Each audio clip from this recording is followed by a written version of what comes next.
Hi tech avionics और helmet. F-35 का helmet दुनिया का सबसे उन्नत हेलमेट माउंटेड डिस्प्ले सिस्टम है। इसमें पायलट को सारी आवश्यक जानकारी कॉकपिट स्क्रीन देखे बिना सीधे हेलमेट पर मिल जाती है। यहां तक कि पायलट कैमरों की मदद से विमान के नीचे तक देख सकता है। मल्टी रोल क्षमता, ये एक ही मिशन में air to air, air to ground strike, electronic jamming, surveillance आदि सभी भूमिकाएं निभा सकता है। इसका सॉफ्टवेयर अपग्रेडेबल है, जिससे इसकी क्षमताएं भविष्य में और बढ़ती रहती हैं। उच्च मारक क्षमता, F-35 विभिन्न आधुनिक हथियारों जैसे AIM-120, AMRAAM, JDAM बम और अन्य प्रिसिजन गाइडेड मुनिशंस ले जा सकता है। इसका आंतरिक वेपन बेस सील्ड बनाए रखते हुए हथियार ले जाने की सुविधा देता है। लेकिन कहा जा रहा है कि ईरान ने अपने स्वदेशी बावर 373 एयर डिफेंस सिस्टम का उपयोग कर इसे हिट किया है, जिसके बाद डिफेंस सेक्टर में खलबली मच गई है, क्योंकि अमेरिका ने 19 देशों को यह फाइटर जेट बेचा है। अमेरिकी मीडिया CNN की रिपोर्ट के मुताबिक विमान की इमरजेंसी लैंडिंग कराई गई।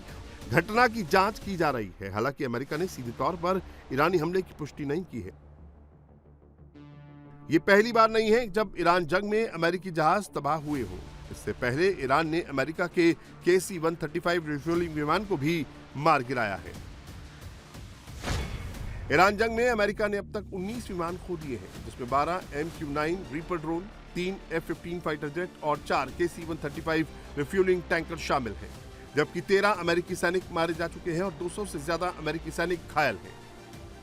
Of course, now Japan and US are very good friends, but one question: why didn't you tell US allies in Europe and Asia, like Japan, about the war before attacking Iran? So we are very confused about we Japanese citizens. Well, one thing, you don't want to signal too much. You know, when we go in, we went in very hard, and we didn't tell anybody about it because we wanted surprise. Who knows better about surprise than Japan? Okay? Why didn't you tell me about Pearl Harbor?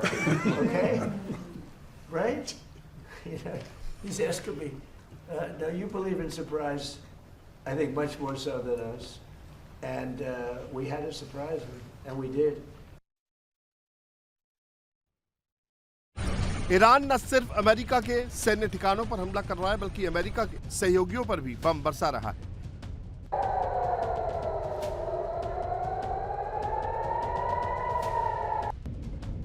Middle east में अब gas और oil facility को target किया जा रहा है।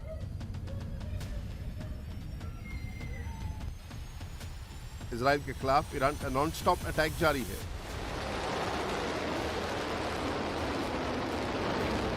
Haifa से लेकर तेल अवीव पर मिसाइलों की बारिश हो रही है।